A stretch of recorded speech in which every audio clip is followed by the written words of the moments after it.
So Chris Eubank Jr. has got BoMac in his corner for the Conor Benn rematch in a couple of weeks. And surprise, surprise, I think the writing was on the wall why he was going to do this.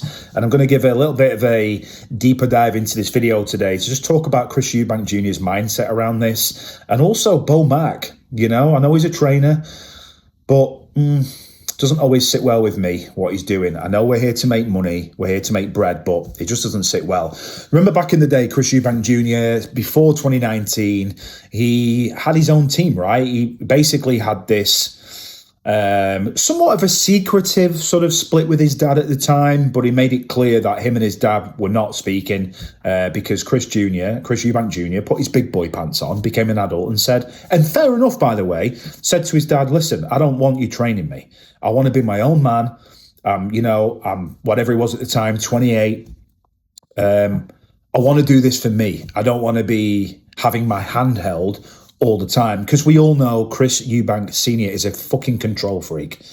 The guy's off his nut, right? Yeah, I mean, I'm happy they've got a relationship together today. I really am. But he's such an egomaniac. Yeah. So before that, he was fighting James DeGale, Korobov, Marcus Morrison, very, very washed up people, and he was on his own. Then he got Roy Jones Jr. for 4 fights. And do you remember his style changed? He sort of was, you know, trying to be all loose like Roy Jones Jr. and move. And he's just not Chris Jr. He's not like a mover like that. It's just not his style. He's always been the come forward, aggressive fighter. And then when Chris Eubank Jr. got beat by Liam Smith, he got stopped in the 4th round. That's when he got rid of Roy Jones Jr. Now, there was a lot of talk at the time about the weight, to say he boiled down. I think it was at 154, was it? I think it was. And he was saying he boiled down and it killed him, and his dad, or maybe 116, his dad didn't want him to do it, right? His dad was like, I don't want him to do it, which is fair enough. But also, you know, your son's 30, leave him to make his own decisions. So he ended up getting beat, and then he hired BoMac, right, to try and get his revenge in the rematch against Liam Smith, because he thought BoMac was going to just completely revolutionize his career. You know, he was going to change everything about Chris Eubank's fighting style in 8 months since his previous loss to Liam Smith. And he won, right? But we all know why he won that fight, because Liam Smith had an injury, and you could see he wasn't moving well. I think he had a back injury or something. He wasn't moving at all. He looked out of shape. He was like fleshy and flabby and soft. He didn't look good at all. And he just went for the payday. You know, Liam Smith isn't a quitter. He just went for the payday. And then, but Chris Eubank Jr. convinced himself in his mind that Liam Smith was fine. There's no excuses. And that, you know, he won fairly. And I guess he did, because Liam Smith made a choice to get into the ring. He didn't need to. And, you know, BoMac is the man. He's the man who's got him through this. And after that, then he had the Saris Meta fight, and he got Jonathan Banks in, because Jonathan Banks was this hip trainer now. I think he's coached Vladimir Klitschko in the past and people like that. And he was like, you know, yeah, this guy, I'm gonna try and hire him. He beat Saris Meta, and then obviously we have the Conor Benn fight in April 2025, and we all know he won a unanimous decision after 12 rounds. And I did have Eubank Jr. winning that fight by about 3 or 4 rounds. I think it was a relatively fair scoring card by the judges. But now he's hired BoMac again. And we've seen this with Chris Eubank Jr.'s career, just who he is as a person. He's not my cup of tea. Neither is Conor Benn. I'm not rooting for any of them, honestly. Chris Eubank Jr. has a massive, massive ego, as we know. He is a great marketeer, right? He knows what he's doing. He can wind people up.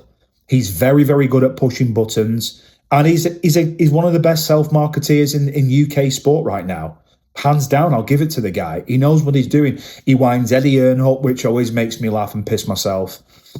But he's also an egomaniac, and he thinks he's better than he is. Let's just say it how it is. He hasn't won a title. Forget the IBO. Who gives a shit about that poxy title? He's fought. Look at his resume. He's honestly fought nobodies, really. Yet he thinks he can contend for a world title, and he thinks he can be in the same gym as Terence Crawford and Keyshawn Davis. It's like, bro, who the fuck do you think you are? Like, you fought a washed-up DeGale in 2019. He was already over the hill. Corribons, Marcus Morrison. I mean, Liam Williams, I mean, he got stopped by a jab by Hamza Shiraz. Liam Smith, I mean, he's over the hill now. I think his days are by him. Certainly he was getting that way in 2023. But he still managed to fuck up Chris Eubank Jr. Cyrus Mehta, not even a win. And Conor Benn, we all know the weight discrepancy there. And yeah, Ben chose to come up. That's up to him. It's not about that. But now he's got BoMac in his corner, and he's doing this, again, because he likes the clout. And he likes to think he belongs with the likes of Terence Crawford, because Terence Crawford is hot at the moment, pound for pound in my eyes, him or Usyk, you know. And he thinks he wants to be like Keyshawn Davis and Terence Crawford. He wants to be in the same stable as them. So he's working out with them. He feels like he's part of them, and he is at that level. When really, sorry, I'm just scrolling up here to look at this. We know he's not at that level, but he wants to think he belongs there. He's paying BoMac top money. BoMac's going to get 10 or 15% for this fight.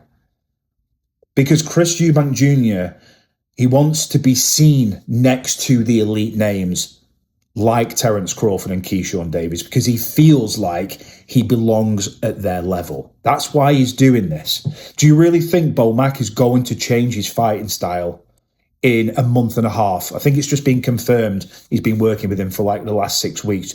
Or well, not even that, 4 weeks. Do you think he's going to change his fighting style?